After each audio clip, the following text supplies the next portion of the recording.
Right folks, you've probably seen the perhaps rather comical Fokker biplane created from the Marks and Spencer's biplane kit recently. You can just see it in the background there on the right with its pilot.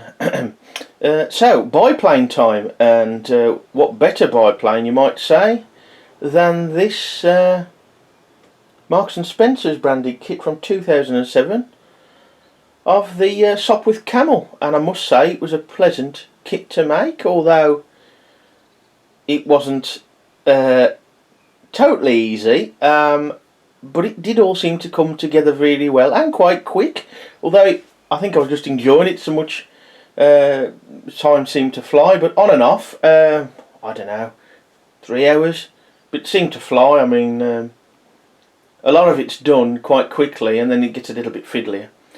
But a very nice model. The kit not without its faults. Not necessarily the parts itself, but the lack of parts.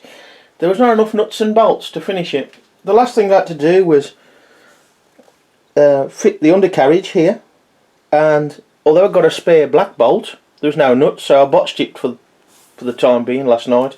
I put one of the rubber grommet things on there to hold it, one of those, and which was spare, and I've put in it. It's a slotted head. I've got no Allen bolt headed bolts left. Apart from that, the only other thing that was messy, shall we say, or the end result's a bit messy, is the cowling curved strip here, round there. It never bends round, and it is the spring-loaded easy, spring steel easy bend strips, and that was fiddly. And the other thing that was, well, this was really fiddly. This is where the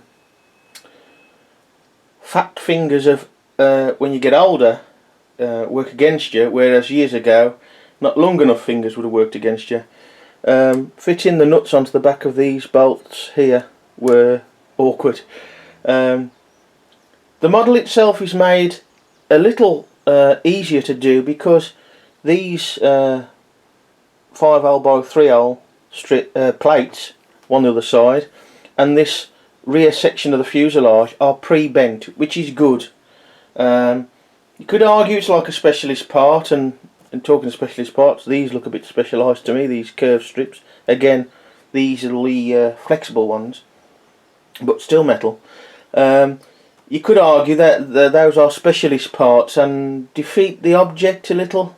But from a build point of view, you can see something coming together very quickly, so that's good. And it's a smart looking model, I must admit. I mean, if you want to be really picky about it, you could say, well, it should have struts behind, but I mean, it is a really nice model. And I was rather surprised, and indeed I don't know really why actually, but you've got hinges included, 4 hinges. You've got one there, and 2 at the top of the cowling.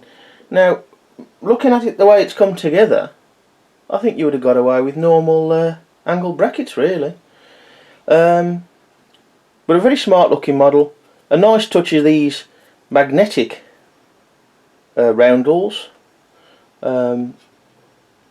Initially RFC, Royal Flying Corps, and bit later than that, the RAF, of course.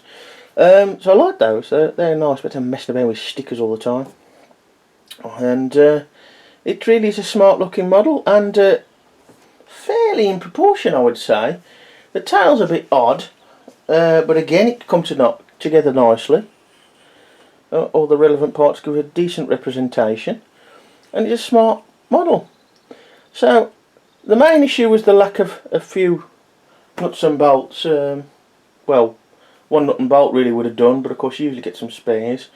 And it did come together quite well. Awkward to get this lined up straight, being the curved section, and the propeller is very stiff to turn, and I think that's because of the coating on the blade it makes the hole a little bit smaller. Hopefully that'll come a bit more freer in time. But a very smart model. Like it lots.